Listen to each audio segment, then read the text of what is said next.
Сайн мэцхан бизнес to бизнес нэвтрүүлэг маань эхэлж байна. Өнөөдөр бид хөрөнгө оруулалтын удирдлага сэдвээр ярилцсанаа. За өнөөдөр бидний зочноор Монголын хөрөнгө оруулалтын группийн ерөнхийлөгч Жаргал Сайхангаа өргөдөж ирээд байна. Сайн байна уу? За бүгдээрээ ярилцлага хөрөнгө оруулалт гэж юм юу юм бэ гэдэг талаас эхлэе. Ер нь хөрөнгө оруулалт гэдгийг хүмүүс ойлгохдоо мөнгөө хүлэхгүйгээр үр дүнтэйгээр байрлуулах юм үйл ажиллагаа гэж ойлгодог. Гэтэл энэ маань өнөөдөр магад өөрчлөлт дэлхийн ертөнцид болж байгаа үйл явдал энэ бүх юмтай холбоотойгоор ойлголтын хувьд бас өөрчлөгдөж байгаа зүйл байна уу? Ер нь хөрөнгө оруулалт гэдэг нэр томьёо Монгол хэлэнд хязээ орж ирсэн би тэрнийг сайн мэдэхгүй байна. Гэхдээ ямар ч байсан одоо энэ үгтэй дүүх үз орос үг болон англи үгийг нэлээд яс шүүж үзье. Тэгэхээр инвестмент гэдэг үг тэрнийг нь орсоос бас орсууд маань инвестиц гэдэг ингээд авчихсан байдаг юм лээ. Тэгээд яг энэ өргөн утгааны авчихсан бол энэ бол нэлээд одоо олон салбарыг хамарсан тим эдийн засгийн үйл ажиллагаа юм байл л да. Тэгэхээр ер нь бол хүн одоо тодорхой ашиг орлого зорилгоор өөрийнхөө цаг хугацаа ер нь өөртөө байгаа нөөц боломжийг дайчилж ажиллахыг л одоо үндсэндээ бол хөрөнгө оруулалт гэдэг байгаа. Тэгэхээр бидний энэ Монголд биднээсээ одоо төлөвшсөн нэг одоо гажуудалтай ойлголт бол зөвхөн мөнгө л байвал тэрнийг одоо ашиг олох зорилгоор зарцуулах үйл ажиллагаагаа бол одоо хөрөнгө оруулалт гэдэг ингээд тэгтэл бол тэр мөнгнээс гадна бол тэр бол одоо тэр хүний цаг хугацаа, мэдлэг, одоо ноу хау одоо шөө юу гэдгийг тийм ээ тэр хүнд байгаа өөрт нь байгаа л одоо их олон төрлийн нөөц боломжууд байна шүү дээ. Тэрнийгээ дайчилж ажиллахыг л ингэж хэлж яах гэж ингэж бодоод байгаа. Тэгэхээр өнөөдрийн хувьд бол миний ойлгож байгаа биднээсээ ярилцах байгаа сэдв маань бол яг тэр өнцгөөс нь харж ярих болов уу гэж ингэж л бодож байна. Тэгэхээр хөрөнгө оруулалт маань ялгаатай зүйлсүүд байх нь байна. Бас бодвол төрөл энтер гэж ангилах зүйл байгаа хэрэг. Тийм тэгээ ер нь бол манайхан бас энэ хөрөнгө оруулалт гэдэг нэр томьёог бол одоо жишээл улсын төсөв баталж авах үед хэрэгжилж идэг шүү дээ тийм ээ. Тэгэхээр тэр бол бас нэг төрлийн хөрөнгө оруулалт мөн үү гэвэл мөн одоо их усүрийг нь хаанаас гаргаж яах вэ гэхээр зэрэг төрөөс одоо төр маань өөрөө нэгэнд татварын хөрөнгөөр бүрддэг учраас бус татвар төлөгчдийн хөрөнгөөс бүрдсэн хөрөнгөөр нийгмийн үйлчилгээний тодорхой суур бүтцүүдийг нь бий болгох үйлдвэрлэлийн суур бүтцүүдийг бий болгох энэ чиглэлээр хөрөнгө оруулалтууд гэж бас хийгдчихлээ байна л да. Энэ бол өнөөдрийн битэрийн одоо ярих гээд байгаа цэвэр одоо нөгөө ашиг олох, орлого олох, ирээдүйд үнцнийг бий болгох энэ үүднээс одоо хувийн салбараас хийж байгаа хөрөнгө оруулалт буюу одоо тэрнийг хоёлаа илүү тод болгох үүднээс санхүүгийн хөрөнгө оруулалт гэдэг энэ төрлөөр нь ингэж ярилцах нь болов уу гэж боддог. Ер нь манай улсад ч одоо томоохон хэмжээний хөрөнгө оруулалт хийж исэн тийм түүхүүд байна уу? Ер нь хөрөнгө оруулалт маань бол өөрөө нийгмийн тэр битгэл хуучин социалист нийгмийн үед ч гэсэн нийгмийн одоо үйл ажиллагааны зайлшгүй нэг шаардлагатай нэг хэсэг нь байт юм байлээ л да. Ийм хөрөнгө оруулалтын үйл ажиллагааны үр дүн тэр тухайн улсын эдийн засгийн хөгждөг хүмүүсд нь ажилтай байдаг. Тэтгэвэр тэтгэмжийн их усүр нь бүрддэг тийм ээ. Тэгээ ер нь бол энэ гарцаа байхгүй хөрөнгө оруулалтын одоо нийгэмд гүйцэтгэдэг томоохон үүргүүддэг хинч одоо марах харахгүй. Миний зүгээр ингээ ажиглаж байгаагаар бол хуучин тэр битгэл одоо зөвлөлт холбоот улс байж хахад зөвлөлт холбоот улс Монгол улсад одоо илүү их нөлөөтэй тийм байх үед хүртэл социализмын үед хүртэл бол Монгол улс хөрөнгө оруулалтыг татах талаар бол одоо идэвхтэй тууштай бодлого явуулж ясны тод томрон жишээ бол одоо Улаанбаатар төмөр зам байна. Эрдэнэт үйлдвэр байна. Нөгөө хуучин зөвлөлт холбоот улс болон эдийн засгийн харилцан туслах зөвлөлийн гишүүн орнууд гэж байсан шүү дээ тийм ээ. Өөрөөр хэлбэл социалист лагерын орнууд гэж байсан. Одоо Болгартай, Чехословак улстай, Польштой ингээд хэд хэдэн хамтарсан үйлдвэр байгуулж ясан нь бол манай улсын хувьд бол бас энэ төрийн бодлогын хэмжээнд хөрөнгө оруулалтыг тэрэн дотроо одоо хөрөнгө их шаарддаг, эрсдэл их өндөртэй ийм уул уурхайн салбарт бол хөрөнгө оруулалтыг татах юм их тууштай бодлого баримталж байсан. За энэ бол процесс нь бол өөрөө бас тийм хүндрэлтэй үе явж байгаа бас хэлхэн зүйтэй байх. Ялангуяа зөвлөлт ах дүүнэртэйгээ ярихад бол тэрний Монголынхаа эрх ашгийг тэр зөвлөлтийн хүмүүстэй ярилцсан гэдэг бол тэр үед бол бас л их маш нарийн урлаг шаардсан ийм хэцүү ажил байсан баг. Тэгтэл бол одоо өнөөдрийг хүртэл Монгол улсын нийгмийн эдийн засагт жишээлбэл одоо Эрдэнэ төлөвлөрийг аваад үзье л да тийм ээ. Эрдэнэ төлөвлөрийн гүйцэтгэж байгаа үүрэг оролцсон ингээ харах юм бол үнэхээр одоо хэн ч марахгүй. Энэ бол одоо Монгол улсын нийгмийн эдийн засгийн томоохон бүрэлдэхүүн хэсэг нь болчиход байж штэ тий. Зүгээр 90 оноос хойш энэ Монгол улсын эдийн засгийн амьдралд одоо гарч ирж байгаа цоошин үзэгдэл бол одоо хувийн хөрөнгө оруулалтыг одоо идэвхтэй татах ийм бодлого явагдаж ирлээ. За энэний үр дүндч бол одоо та нөхөд мэдж байгаа уул уурхайн томоохон ордууд нэгдлээ. Тэрэн дээрээ үндэслээд одоо уул уурхай байгуулах тэрнийг дагаад одоо шаардлагатай бусад дэд бүтцийг бий болгох энэ ажил бол одоо эд бүжгинж байна, эд өрнөж байна тийм ээ. Тэр нөгөө талаас манай одоо дотоодын компаниуд маань монголчууд маань бас өөрсдөө тодорхой хэмжээгээр хоримтлалтай болж байна, мөнгө төрхтэй болж байна. Тэгэхээр эргээд бол одоо нийгмийн энэ асар их өөрчлөлт, эдийн засгийн асар их түргэн хөгжил бол бас нэг өөр төрлийн юмыг нэхэж байна л да, шаардж байна. Тэр нь юу вэ гэхээр зэрэг энэ хөрөнгө оруулалтыг одоо яаж оновчтой зөв хийх вэ? Яавал одоо хөрөнгө оруулалтын эрсдлээ бууруулах вэ? Энэ чиглэлээр одоо дагнаж ажиллах хүртэл тийм шаардлага гарч ирж байна гэж ингэж байна. Тэгэхээр бид нэр зөвхөн улс төвлөрсөн төлөвлөгөөт эдийн засгийн үед улсаас зохион байгуулад хөрөнгө оруулалтуудыг зохицуулдаг байсан бол өнөөдөр хувь хүн ч гэсэн тодорхой чиглэл салбар руу өөрийнхөө хөрөнгийг оруулах юм нөхцөл боломж бүрдсэн цаг үед амьдарч байна. Тэгэхээр хөрөнгө оруулалтын одоо энэ үйл явцад өөрийн гэсэн хөгжлийн тодорхой төвшингүүд байх. Манай улс одоо яг энэ талаас хаана байгаа юм? Тэгэхээр энэ сонин миний одоо би хувийнхаа бас надад тийм сонин тийм хувь тавилан надад тохиолсон гэхүүдээ бас нөгөө талаасаа бол их том одоо юм сурах ойлгох их том аз завшаа надад тохиолсон. Энэ маань юу вэ гэхээр би бол одоо 83 онд Москвагийн уулархан дэдэг сургуулийг төгсөж ирснээс хойш бол би нэг 25 жил төрийн янз бүрийн байгууллагууд одоо ихэвчлэн уулуурхайтай холбоотой уулуурхан салбарт хөрөнгө оруулалтыг дэмжихтэй холбоотой ийм чиглэлээр ажиллалаа л да. Тэгэхээр энэ 25 жил бол одоо миний нөгөө амьдралын их сургуулиуд байсан гэж ингэж хэлж болно тийм ээ. Тэгэхээр эндээс бол надад би нэг юм бол одоо сэтгэлдээ их гүн тээж явдгийн. Тэр юу вэ гэхээр зэрэг 90-ад оны их үед бол би нэг Америкийн нэг томоохон уулуурхан компани мэрэгчлэнүүдтэй энэ хөрөнгө оруулалтын өгөөжийн эрсдлийн үнэлгээний талаар хийжсэн яриа байдаг. Тэгэхээр би бол магадгүй энэ бол одоо манай ирээдүйн хөрөнгө оруулагч нар, өнөөдрийн хөрөнгө оруулагч нар энэ хувь хүмүүсүүдээ тийм ээ энэ улсууд одоо хөрөнгө оруулалтын боломжийг яаж харах хэвтэй, тэрний үнэлгээг нь эрсдлийн үнэлгээг нь яаж харах хэвтэй гэдэг талаас бол бас нэлээд тийм жишээ болох байц тийм ярилцлага болж ирснийг би бас энэ ялтамт хэлчин зүйтэй болов гэж ингэж бодож байна л да.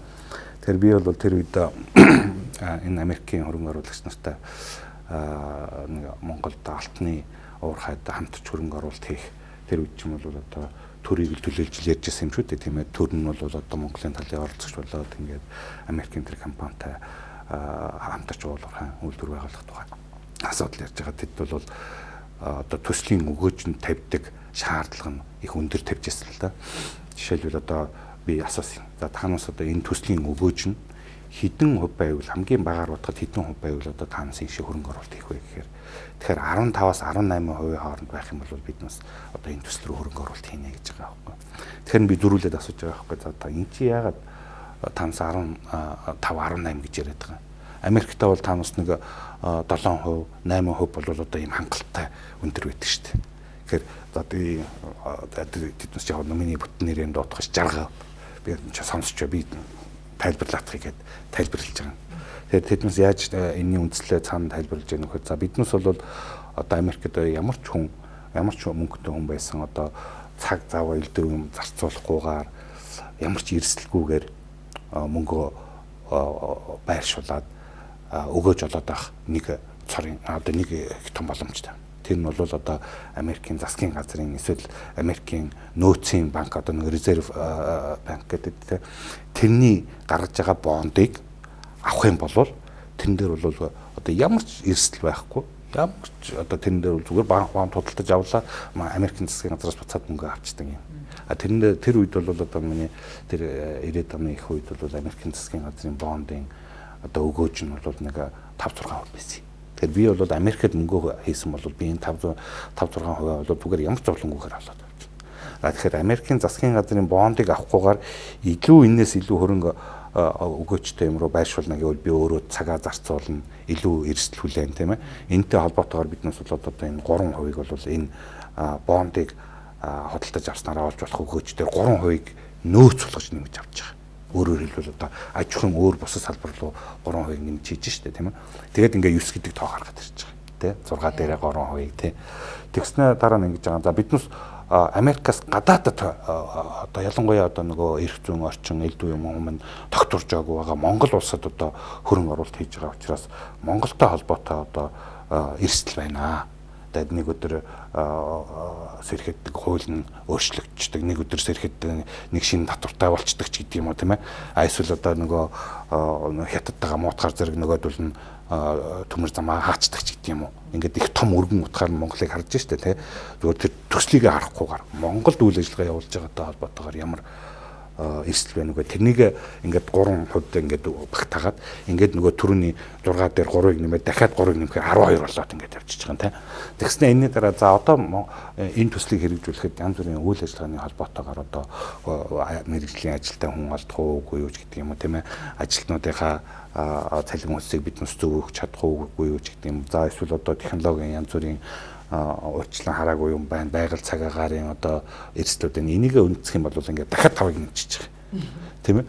Гэх мэтлэнгээр тэр улсуудын юу болов тэр бодож байгаа сэтгэж байгаа нь бол хэр тодорхойгүй эрсдэлтэй орчин байна. Тэрэндээ юунуудаа нэмээд тэр хүлээгдэж байгаа өгөөжүүдэд нэмээд тэрүүгээрээ өөрсдийнхөө эрсдлийг одоо бууруулж ингэж л яа тийм ээ л да. Тэгэхээр Монголд бол жишээлбэл одоо 15-аас 18% өгөөжтэй бол байх тийм төслүүд байх юм бол тэрлүү бол одоо хөрөнгө оруулна гэж ингэж харж байна л да. Тэгэхээр энэ бол бидэнд бас их том юм хэлж өгч байгаа байхгүй тийм ээ. Ирээдүйд ялангуяа одоо манай монголчууд ч нь бол ингээ хөрөнгө оруулалт хийн гэхээр зэрэг одоо ер нь яаж хийх вэ? Ямар аргачлалаар эрсдлүүдээ үнэлэх вэ? Тэгээд тэр эрсдлүүдийн үнэлгээ маань зөв байна уу үгүй байна уу гэдэг дээр бол манад ингээд нэг сайхан тогтцсон тийм сайхан арга гаргачихл бас алга байна. Тийм энийг одоо бий болгох тал дээр бол бас нэг сүүлийн үед нэлээд хэдэн ном судар сурах бичгүүд юм гарсан байлээ. Гэхдээ яг жинхэнэ одоо бодитойгоор манай хөрөнгө оруулагч нар дотоодын ялангуяа хөрөнгө мөнгөтэй болсон улсууд одоо их хвчлэн яаж гэнэ. Одоо хамгийн эрсдэл багтаагаар ингээл одоо үл хөдлөх хөрөнгөрүүл хэдэн төгрөгөө ингээл хийгээд байна л да. Нөгөө талаас энийг нь одоо энэ хүмүүсийн хөрөнгө мөнгийг одоо идэвхтэй нийгмийн бусад шаардлагатай байгаа салбар руу чиглүүлэх энэ талаас бол одоо төрийн бодлогомч бас өгүүлэгдээд байна. Энэ дээр бол үнэхээр дутагдж байгаа Монгол улс сурч байна тийм ээ. Ийм юмнууд байна л да. Тэр ер нь бол хөрөнгө оруулалтын эцэст бол одоо чиглэлээр үнэлгээ хийнэ гэдэг бол тэр төсөлтэй холбоотой тэр төслийг хэрэгжүүлэх гэж байгаа одоо холбоотон гарч болох эрсдлийн үнэлгээ юм шүү дээ.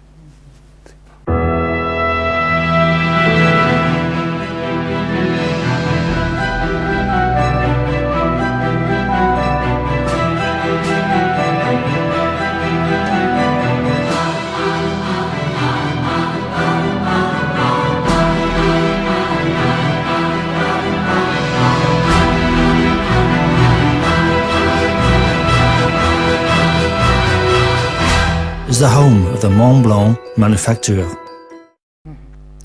Тэгэхээр хөрөнгө оруулаад тэрнийхээ өгөөжийг авах гэхээр зөвхөн мөнгө өсгөх асуудал биш болж байна те энэний цаана.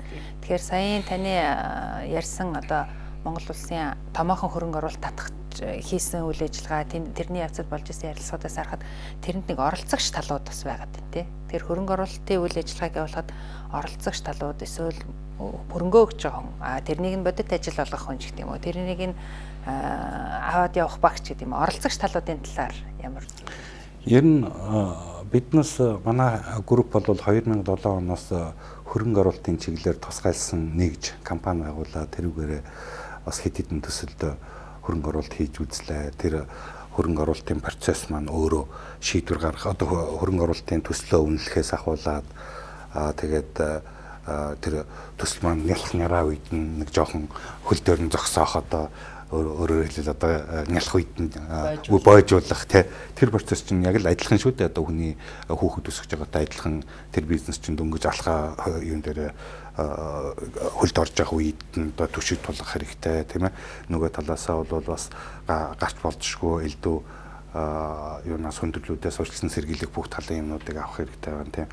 Тэгэхээр бол ер нь хөрөнгө оруулалтын төслийн үнэлгээний дотор бол маш чухал нэг байр суурь эзлэх юм бол хамгийн эхлээд тэр төслийг хэрэгжүүлэх багийн үнэлгээ юм. Тэр баг бол өөрөө одоо нэр хүндтэй, ихтгэлтэй, туршлагатай, дадлагтай ийм баг байжж тэр төсөл бол явна. Бидний өнгөрсөн хугацаанд одоо нэг авсан том сургамж бол баг найдваргүй бол тэр төсөл нь хичнээн гоё алт шиг төсөл байгаа ч тэр бол явагдгүй юм байна гэдэг энэ их том сургамж авсан. Тэгэхээр энэ төслийн тэр багийн үнэлгээ гэхэр зэрэг за одоо манай зарим улсууд одоо ингэдэг л да би одоо хөдөө аж ахуйн салбарт би одоо бүх насаараа л ажиллаа. Чи миний энэ 50 тоннд итгэхгүй байгаа моднос гэл ингээд ярьдаг байхгүй юмсууд. Үгүй танд итгэлгүй яг та бол одоо энэ хөдөө аж ахуйн салбарт олон жил ажилласан байна. Тэр бол энэ бизнесийг амжилттай авч явна гэсэн баталгаа биш ээ. Тийм. Нөгөө талаасаа тэр хөрөнгө оруулалтын төслийг хэрэгжүүлэх багийн баг гэж би яриад штэ тийм нэг хүн биш, хоёр хүн биш. Энэ бол альва одоо дөрвтэй томоохон хөрөнгө оруулалтын төслүүд бол одоо нэлээд хэдэн хүнтэй багаас тэрэн дотор би бол одоо бүр тэр үтгэл жолооч цэвэрлэгч нарыг хүртэл оруулна гэж ингэж бодож байна. Тэгэхээр энэ бол үндсэндээ зүгээр орлого олох нэмэгдүүлэх энэ процессын асуудал биш юм. Энэ хүмүүсүүд маань өөрсдөө одоо тэр тодорхой үн цэн бий болгох гэхээр зэрэг одоо тэр ирээдүйн хэрэглэгч нар, үйлчлүүлэгч нарт л одоо цагийн хэмнэдэг ч юм уу, одоо эсвэл одоо тодорхой асуудлуудыг амьдралын тодорхой асуудлуудыг шийдэж өгдөг ч юм уу, эсвэл одоо яг л одоо хүний өдөр тутмын амьдралд аль ч өнцгөөс нь ингээд харахад бол тэдэнд хэрэгцээтэй ийм л зүйл бий болгож тэр нь тогтвортой ажиллах чиглэлээр байх ёстой чиглэлээр л одоо ингээд нөгөө манайхны ярьдаг шиг атгшин шагаа шиг одоо юу шиг гаш шиг ингээд нэг баг болж ажиллах энэ баг тэр баг нь байна уу? Тэр баг маань урд нь ийм хамтарч ажиллаж байсан байна уу? Ирээдүйд ямар одоо зөрчилтэй гарч магадгүй гэсэн. Энэ юмнуудыг бол маш их сайн харах хэрэгтэй юм байл. Тэр нэг манайхан бол гэдэг л да би ч одоо насаараа энэ салбарт ажилласан да. Одоо надаас өөр энэ салбарыг илүү сайн мэдэх хүн байхгүй даа гэж хараад байдаг байхгүй. Уучлаарай одоо биднээс бизнес хийх гэдэг байна. Та одоо энэ хүмүүсүүдэд цалингаа яаж тавих гэж байгаа юм бэ гэхээр зарим нь тэгээд нөгөө шилээ үзэгээ ингээд нэг матчаа тэгээд гараад явж идсэн тохиолдол хүртэл гарч лээсэн л. Тэгэхээр танаа одоо хөрөнгө оруулалтыг удирдах зөв үр дүнд хүрнэ гэдэг маань тэр хөрөнгөө хааш нь хийх үү гэсэн нэг хэсэг хүмүүс байна те. Одоо мөнгөтэй хөрөнгөтэй яаж өсөх үү гэсэн. Гэтэл надад нэг ийм сайхан санаа байна. Энийг ингээд нэг ажил болгочмаар, ингээд нэг бүтээгээд босгочмаар байна гэсэн нэг сайхан санаатай байна. Гэтэл тэр санаатай хүн ихэнхдээ мөнгөгүй байдаг. Гэтэл нөгөө мөнгөтэй хүн маань одоо шинэ санаа олохгүй байх нь бас амьдрал дээр би. Харин тэрнийг бодит ажил болгож чадах хүн саяны та бидний яриад байгаа одоо энэ баг болж байна те. Тэр энэ гурав нийцгүй юу, ямар үр дүнд хүрэхөөгүй юу гэдгийг үнэлж тогтоогоод тэгээд энэ бизнестэй хөрөнгө оруулж болно болохгүй гэдэг дэ шийдлийг танай компани хэлдэм байх гэж ойлгож болох уу? Тэг яг зүгээр ингэж адил ойлголцъё л да. Ер нь сүүлийн үед бол манай Монголын аж ахуйн нэгжүүдийн дотор ингээд нийтлэг ажиглагдж байгаа бүтцийн хандлагыг ингээ харах юм бол групп компаниуд гэж их гарч ирж байгаа. Хэдийгээр манай одоо хууль тогтоомжид тийм групп гэдэг ийм субъектийн тодорхойлол байхгүй, тийм хэлбэр байхгүй гэсэн юм бол өөрөө групп компани гэдэг ингээ ороо явж байгаа байхгүй. Энэ маань юу хэлээд байна вэ гэхээр зэрэг манай одоо үйл ажиллагааны бизнес амжилттай явж байгаа компаниуд бол өөр салбарууд руу хөрөнгө оруулалт хийх процесс нь аль хэдийн эхэлчихсэн.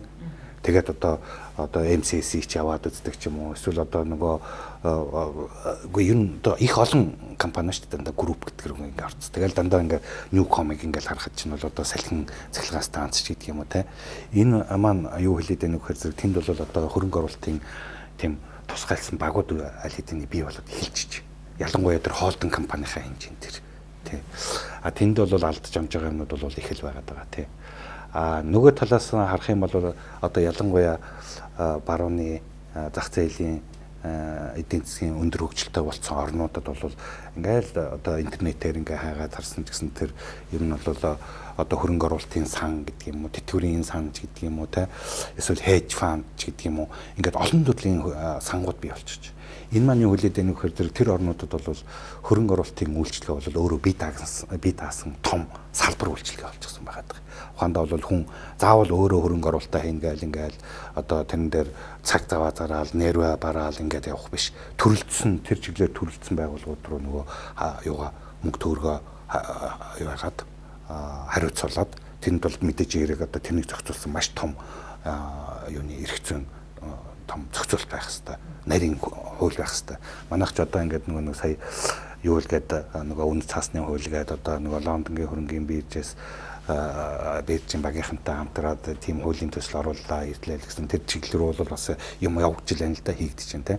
Гэхдээ бол бас тийм хөрөнгө оруулалтын орчин бол бас тийм тодорхой биш, доктортой болчоогүй л байна. Гэхдээ зүгээр ер нь тэр бусад орнуудын жишгээс ингээ харах юм бол тийм орчин сайн болчих юм бол хүмүүсд өөрсдөө тэгж юу яаж яснаас нөгөө дагансан, мэрэгдсэн, туршлагатай болцсон тийм хөрөнгө оруулалтын сангууд руу хамтраад сангаа үүсгээд тэрүүгээр хөрөнгө оруулалтаа хийгээд явж явах жишээтэй.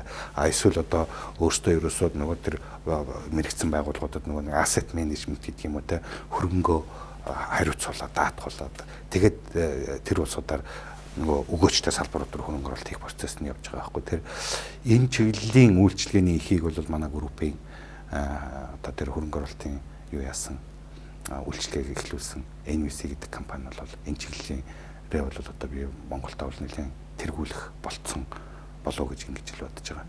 Embassy ресторан танилцуулж байна. Европын сонгодог уран барилгын дүр төрхийг шингээсэн Liberty танхим, Францын сонгодог уран барилгаа сэтвэлэн чулуун мозаик, сонгодог хэлбэрийн арк багнуудыг хослуулан уралсан Celebrity танхим, үйлчлүүлэгчид хосоорон ирж цэлгэр уудам цонхны дэргэд тухлан сууж үйлчлүүлэх боломжтой Noble танхим, Английн эртний сонгодог хэвжинжийг хадгалсан VIP хэлбэрийн үйлчлэгийг санал болгож байгаа Royal Lounge, Embassy ресторан таныг хүрч байна. Тэгэхээр яг үзэгчдтэй зөв мэдээлэл болгоод хэлэхэд хэрвээ сайхан санаатай хүн байгаа бол тэр компанид хандаж бас болох нь байна тийм үү. Хэрвээ тодорхой хэмжээний хөрөнгөтэй хүн байгаа бол бас ямар бизнес рүү хийвэл илүү ашигтай вэ гэдэг дээр санал солилцох мэдээлэл авах юм боломжууд бас энэ компанид хандвал болох юм байна гэж ойлгож байна зөв.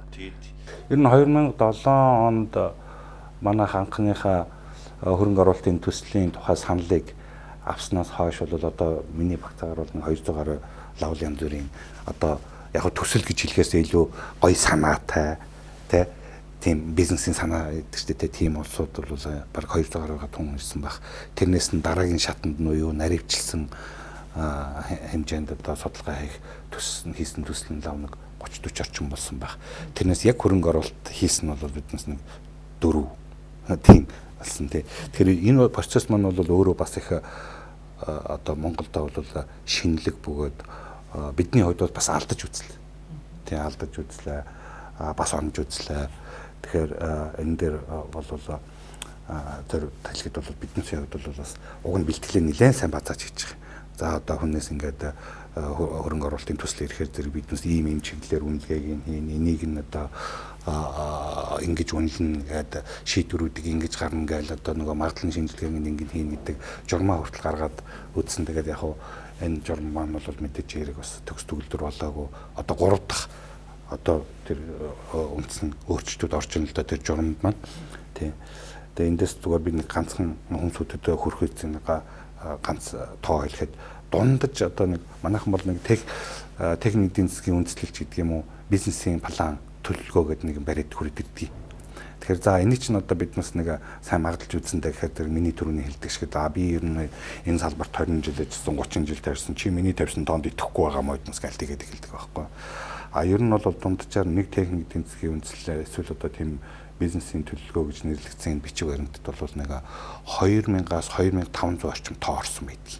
Яг хүмүүсүүдэд илүү ойлгомжтой болох үүднээс энэ тоог хэлж байна. Тэгэхээр энэ тоо болгоны ард талд бол маш нарийн судалгаа, маш нарийн үндэслэлүүд явж байгаа хэрэгтэй. Нэг тоол тэрэн дээр худлаа зүгээр санаанаас аваад тавьсан ч гэдэг юм уу. Эсвэл зүгээр хөнгөн хуумгаа маягаар тэрэн дээр тавьсан байх юм бол тэгэл тэр бизнесийн төсөл бол үгүй биш болтод ингээд явж байгаа. Тэгэхээр манайхан болохоор тэр нэг өөрийнхөө харахыг хүссэн нэг хитэн тоогоо тэн дээрээ тавьчихад тэгээ тэрнийг нь шалгана гэдэг ингээд явахаар зэрэг гомдоод тий чи надад итгэдэггүй чи надад ер нь худалч гэж байгаа мууч гэдэг маягаар ингэж хандаад байдаг нэг юм хүндрэлээд. Гэхдээ сүүлийн үед хандлага нь ондол болж л байна л да. Энд чи өөрөө угаасаа тэр хүн чинь тэндээс бас өөрөө юу болох гэдэг шүү дээ. Одоо нөгөө үнцэн бий болгоод өөртөө бас ашиг олох гэдэг шүү дээ тий. Тэгэхээр тавьдаг шаардлагуудыг бол ер нь сүүлийн үед бол бас нэлээд нааштай хүлээж авдаг болсон байна гэж ингэж хэлэх юм да. Тэгэхээр Америкийн нэгдсэн улсын Silicon Valley гэж одоо дэлхийд даяар илүү сайн мэддэг боллоо тийм. Оросын ерөнхийлөгч юм хийх гэлгөөд Монголч гэсэн юм хийгээл ингээд яриад. Silicon Valley-д бол жил болгон 50000 хэрэгжийг шин төслүүд байдаг гэдэг статистик гэдэг юм билээ. Тэрнээс ердөө 10%-ыг л хэрэгжүүлдэг. Тэр 10 төслийн 5 дандаа алдагдaltaй байдаг.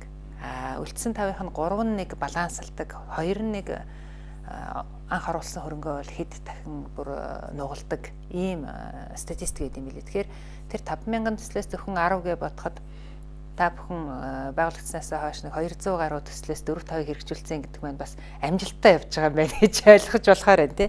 Нөгөө талаасаа бид нарт манай нөхцөл байдал, манай улсын одоо өөрчлөлт юм уу, бидний нийгэмд болж байгаа үйл явцаас бид нарт илүү хурдтай байх, илүү хурдан бусад улс орнуудыг одоо гүйцэдгүй маа гэхэд дөхөж очих юм хэрэгцээ шаардлага байгаа учраас ийм зүйлсүүд болоод байгаа. Олон тохиолдолд таасаа хэллээ уул уурхай барилга руу хөрөнгөө их оруулаад байна. Гэтэл биднэрт илүү урагшаа алхах хэрэгтэй боловсролын салбар байна. Бусад одоо хөрөнгө оруулалт нэлээд өндөр шаардлагатай салбарууд байна. Тэр салбаруудад хөрөнгө оруулалтын байдал юм байна. Энэ би хочин яг одоо энэ уул уурхайн хөрөнгө оруулалтын асуудлыг хариуцж байгаа үед бол бид нэлээд судалгаа тооцоо хийдэг байсан. Тэгэхээр бидний олж мэдсэн тооцоогоор одоо жишээлбэл уул уурхай их өндөр хөгжсөн баруун Австралийн жишээн дээр Австралийн нэг компани жишг тооцоо хийсэн байна л да. Тэр нь юу вэ гэхээр зэрэг энэ уул уурхайн салбарт орж байгаа хөрөнгө оруулалт бол бусад эдийн засгийн бусад салбаруудад хэрхэн нөлөөлдөг, тэнд ямар боломжуудыг бий болгодог юм гэдэг. Тэгэхээр энд бол нэг юм сонирхолтой тоо бол хэлэхэд болох. Баруун Австралийн жишг дээр бол уул уурхайн салбарт оруулсан нэг төгрөгийн $1 хөрөнгө оруулалт бол эдийн засгийн бусад салбаруудад $1.5 нэмэлт хэрэгцээ бий болгодог. Ухаандаа бол уул уурхай гэж чинь дагаа тэр чинь ажиллах хүч хэрэгтэй, тийм ээ цахилгаан хэрэгтэй, тээвэр хэрэгтэй, нөгөө банкны салбар, эрүүл мэндийн салбарын үйлчилгээ эднэс гэдэг ингээд явж байгаа тийм. Энэ талаас ингээ харах юм бол манай эдийн засгийн одоо бусад салбаруудад уул уурхай биш бусад салбаруудад манай уул уурхай салбараас оруулж байгаа одоо үзүүлж байгаа тэр нэмэлт хэрэгцээг бий болгоно гэдэг чинь тэнд төлбөрийн чадвартай асар том зах зээл бий болж байна гэсэн үг шүү дээ тийм ээ. Энэ талаасаа бол одоо ингээ аваад үзэх юм бол юу болол маш их боломжууд гарцсан. Маш их боломжууд. Тэрнийг бол манайхан одоо ингээд нэг бол одоо үл хөдлөх хөрөнгө рүү, нэг бол уул уурхай руу дахиад тэгтэл бол хажуугаар бол одоо боловсролын салбарт ч байна, эрүүл мэндийн салбарт ч байж байна, санхүүгийн үйлчилгээний салбарт ч байж байна, хөдөө аж ахуйн салбарт ч байж байна. Ингээд маш их боломжууд харагддаг болж байна. Энийг гадаадын хөрөнгө оруулагч нар харин их жоохон төрүүлж харчаад байна уу гэж би ингэж харагдаад байна. Тэднээс болохоор биднээсээс үнэхээр туршлагатай байгаагийн давуу тал нь тэдэнд байгаад байгаа байхгүй тий. Тэгэхээр би бол Монголын одоо энэ хоримтлалыг үүсгээд бизнес нь амжилттай явж байгаа энэ компаниуд тэдний удирдлагыг бол одоо эдийн засгийн бусад салбаруудаа хараач. Тэнд боломжууд бас их байна. Тийшээ одоо сонирхож байгаа бол одоо бидэнтэй бас уулзаж санаа оноо солилцож болно. Ер нь бол их том боломжууд бол эдийн засгийн бусад салбаруудад бий болцсон гэдэг дээр бол одоо хинч мархааргүй байгаа. Энэ чиглэлээр дагнж ажиллахаар гадна талаас дотн талаас тодорхой төлөвлөгөөтэйгээр хөрөнгө оруулалтын сан одоо уул уурхай non mining гэсэн тийм уул уурхай биш чиглэлээр хөрөнгө оруулалтын сан босгоно гэдэг ингээд явж байгаа санал санаачлагууд бол гарцсан байна.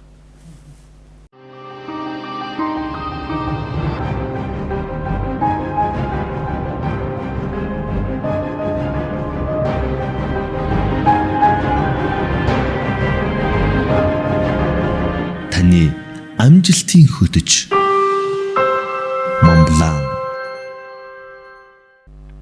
Тэгэхээр сайн таны хэлсэнчлэн баруун Австрали руу илүү хөрөнгө оруулалтууд одоо хийгдэж байна гэдэг шиг өнөөдөр дэлхийн хөрөнгө оруулалтын чиг хандлага ер нь нэлийн өмнөд тал руу болоод байгаа шиг байна те. Аз руу, Австрали руу, одоо Африк руу ч юм уу. Европ, Америк дээр бол одоо хөгжлийн тодорхой түвшинд хүрээд магадгүй тэнд хийж байгаа үйл ажиллагаа маань одоо манай улсад хийж байгаатай харьцуулахад хөрөнгө оруулалт шаардах зүйл нь манаарууд илүү чиглээд байгаа мó гэсэн ийм зүйл харагддаг. Тэгэхээр энэний цаана Монгол улсад бол их боломж бүрдэж байна гэж харж болохоор байна тийм ээ. Тэгэхээр бид нэр оюуны инновацийн хувьд хөрөнгө оруулалтын талаас ер нь юу бодож байх хэрэгтэй вэ? Ер нь ингээд манай би зүгээр яг би бол жирийн л нэг давал уурах инженер шүү дээ уг нь бол тийм. Гэхдээ одоо энэ цаг үе сүүлийн үеийн нөхцөл байдал бол надад өөрөө ирэхгүй л одоо энэ бүс нутгийн асуудал руу анхаарлаа хандуулах ирээдүйн болон одоогийн хөрөнгө оруулалтын хандлага нь хаашаа байна уу? Энэ нь уул уурхад яаж нөлөөлөх нь гэдгийг ингээд харах тийм л байдал хүргээд байна л да. Тэгэхээр эндээс ингээд харах юм бол ер нь мэдээч хэрэг одоо манай урд хөрш бол одоо дэлхийн эдийн засгийн 2 дахь том юу болчихлоо эдийн засаг болчихлоо. Цаашаа ч энэ өснө. Зүгээр хятадын эдийн засгийн өсөлт 0-оос доош орно гэж угаасаа хязгаарч байхгүй. Өснө. Тэр өсөлт бол ойлгомжтой. Тэр нь 8% байх уу, 9% байх уу, 10% байх уу, 7% байх уу, 5% байх уу. Тэгэхээр янз бүрийн дэлхийн хэмжээнд одоо судалгаа хийдэг банкуд байна, судалгааны байгууллагуудын югаас үзэх юм бол одоо хятадын эдийн засаг бол дотоодынхаа асуудлыг, нийгмийн асуудлыг ижгүрэн шийдэх ийм чадвартай байна гэж ингэ тооцох юм бол эдийн засгийн өсөлт нь бол 5%-аас дээш байх хэрэгтэй гэж ингэж яриад байгаа. Тэгээ яг одоо бол ингээд сүүлийн үед бол хятадын эдийн засгийн өсөлт нь саарч байна 7%, 7.5% боллоо гэднээс гэж ингэж харагдаад байгаа. Гэтэ энэ бол би төр зурих болов. Ер нь бол хүссэн үсээгүй энэ том зах зээл бол өөрийнхөө асуудлыг шийдэхин тулд бол эдийн засгийн өсөлт нь бол заашгүй ингээд явж байгаа хэрэгтэй гэж ингэж. Нөгөө талаас хятад бол дэлхий дээр ганц одоо тийм том өсөж байгаа эдийн засгийн үйл бас биш. Ингээ харах юм бол одоо нөгөө Бразилийг харъя тийм ээ. Индонезийг сүүлийн үед бол Индонезид бол одоо маш хүчтэй бодог явуулж штэ. Өөрөө тэгээд хүн амын жоолын 300 гаруй сая хүнтэй одоо их том аж ахуй тэгээ байршлын хувьд бол Монголтой харьж байсгүй далайн юу босод орнуудтайгаа гарцтай аюутай юм те. Тэр манай хувьд бол одоо ингээд нэг сүүлийн үед нэг тийм хийрхэл ингээд яваад байгаа юм да. Нэг гадаадын хөрөнгө оруулагч нар бол одоо Монголыг мөлжөгч нар гэдэг юм уу те. Нэг тийм нэг хийрхэл яваад байна уу би ингэж хараад байгаа. Ер нь бол дэлхийд даяараа тэр хөрөнгө оруулагч нарын чинь татахын төлөө үндсэндээ бол бас их хүчтэй өрсөлдөөн явж штэ. Тэр OECD гэж нэг Европын ямар юуны эдийн засгийн хөгжлийн ямар судалгааны байгууллага тэр байгууллагаас гаргасан судалгаагаар бол жид болгоно 1 триллион орчим доллар бол энэ нэг улсаас нөгөө улс руу ингэж шилжиж ингэж хийгдэж явж идэг юм байна. Тэгэхээр яах ч арга байхгүй одоо бол яг энэ зүүн Аз тэрэн дотроо бол одоо хятад болон хятадын эдийн засгийн одоо ингээд шууд уялдсан эдийн засагтай Монгол байж байна, Солонгос байж байна тийм ээ. Тэгээд нөгөө Тайван, Хонконг ингээд явахар зэрэг бол одоо яг сүүлийн үеийн хандлагаар бол яах ч арга байхгүй л одоо англиар бол хот гэдэг шүү дээ. Халуухан цэг болчиход байна л да. Энэ цайхан халуун цэгийг л Монгол улс бол одоо тэр өөрийнхөө одоо хамгийн ухаалаг бодлогоо явуулж одоо энэ халуун байгаа үед нь бол хөрөнгө оруулагч нарын хөрөнгийг айлуулах Монголын эдийн засаг руу сайн татаж олон асуудлуудаа шийдэж авах ийм шаардлага байна уу гэж ингэж харагдаж байна да.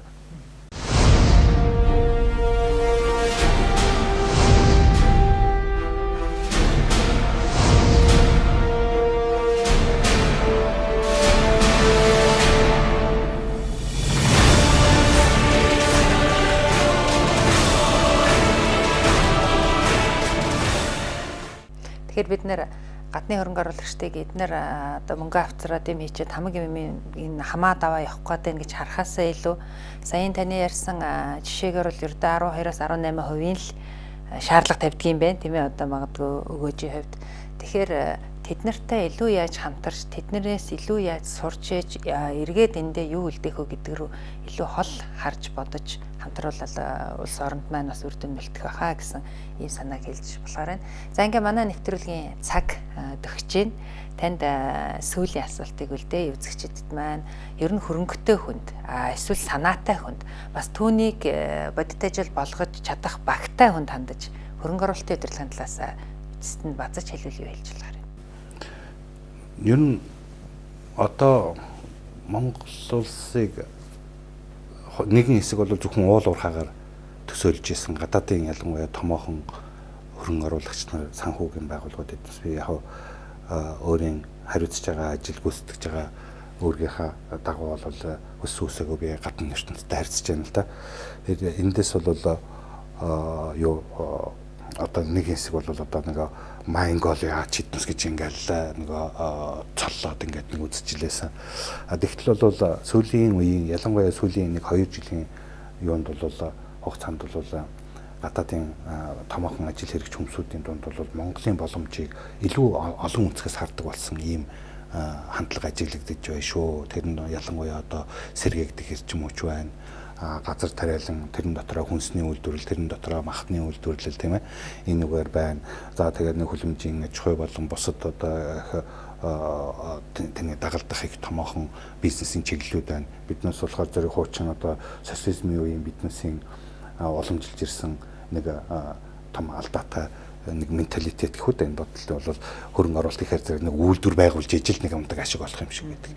Тэр үйлдвэрлэл болон бусад юмнуудыг чинь үйлчлдэг асар том логистикийн том салбарууд байна. Энд их том боломжууд ингээ гарч ирж байгаа шүү. Энэ дээр одоо бас гаднахаас дутх юу байх вэ? Монгол улсад одоо энэ байж байгаа доторх Монголд байгаагийн давуу тал бас Монгол хүмүүсэд чинь байна шүү дээ. Бизнесмэнүүд байна те. Тэрнийг ашигламаар байна. Тэгээд ер нь энэ дээр бол төрийнхэнтэй ч гэсэн хамтарч ажилламаар байна. Одоо ингээд нэг саяын одоо энэ сонгуул Монголоос ингээ харахад бол манай улс төрийн намуудын үзэл бодлын төлөвшөх нь бас яагаачгүй байх шиг байна. Хөлдсөн нэгийг одоо нэг жоохон баяцсан эднэсээ хөлчлөө гэж одоо сонгуулийн өрөөмөрөнд хүртэл ингэж штэ. Тэгэхээр энэ бол биш.